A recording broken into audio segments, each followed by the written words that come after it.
சங்கீதம் 44ஆம் அதிகாரத்துல 11வது வசனம், நீர் எங்களை ஆடுகளைப் போல இரையாக ஒப்பு கொடுத்து. இந்த ஜனங்கள் ஆண்டவரை நோக்கி சொல்றாங்க, ஆண்டவரே ஏன் எங்களை ஆடுகளை போல, ஆடுகளை ஒப்பு கொடுத்தா அது என்ன பண்ணுவாங்க, பலி கொடுத்துருவாங்க இல்லையா? அது மாதிரி நம்மள ஒவ்வொரு ஒப்பு கொடுக்கும் போது அவங்க இஷ்டத்திற்கு ஏத்த மாதிரி நம்மங்களை ஆட்டி வைப்பாங்க.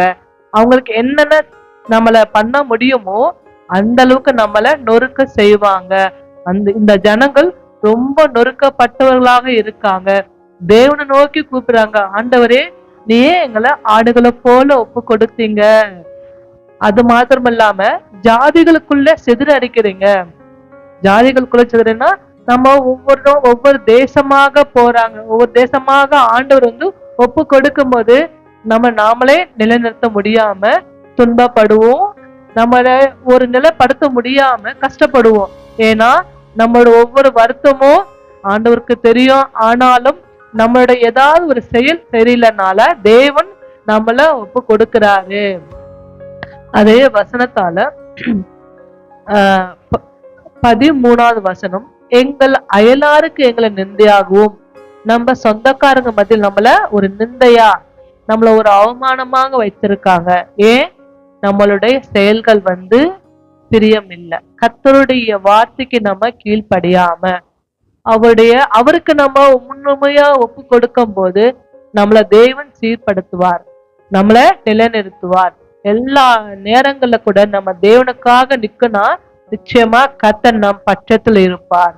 நம்மள மத்தவங்களுக்கு முன்பாக ஒப்பு கொடுக்கிறார்னா நம்ம காரியங்கள் ஒவ்வொன்றும் அவருக்கு பிரியமா இல்லாதனால தேவன் நம்மள எனக்கு ஒப்பு கொடுக்கிறாரு. அவர்கள் எங்கள் சுற்றுப்புறத்தாரம், நம்ம அக்கம் பக்கத்தினார கூட நம்மளை பார்த்து ஒரு மாதிரி நினைப்பாங்க, என்னடா இவங்க இப்படி இருக்காங்கன்னா காரணம் என்ன? தேவன் நம்ம கிட்ட பட்சத்துல இல்ல. கர்த்தர் நம்ம பட்சத்துல இருந்தா நமக்கு எந்த ஒரு மனுஷனும் முன்பா நிக்க மாட்டான். நம்ம நினைப்போம் இல்லையா, தேவன் நமக்காக இருக்கும் போது யார் நமக்கு என்ன செய்ய முடியும்? ஏன்னா கர்த்தர் நமக்காக யாவே செய்து முடிப்பார்.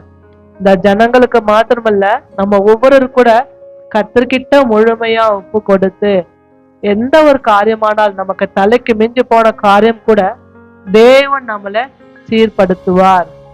எந்த மனுஷனுக்கு முன்பா நம்மள ஒரு நாள் ஒருபோது தேவன் வெக்கப்படுத்த விடமாட்டார். நம்ம தேவனை கிட்ட சொல்லிடுவோம், ஆண்டவரே இந்த காரியங்களுக்கு எங்களுக்கு இப்படி இருக்கப்பான்னு சொல்லும் போது கர்த்தர் அந்த காரியங்களை சீர்படுத்துவார்.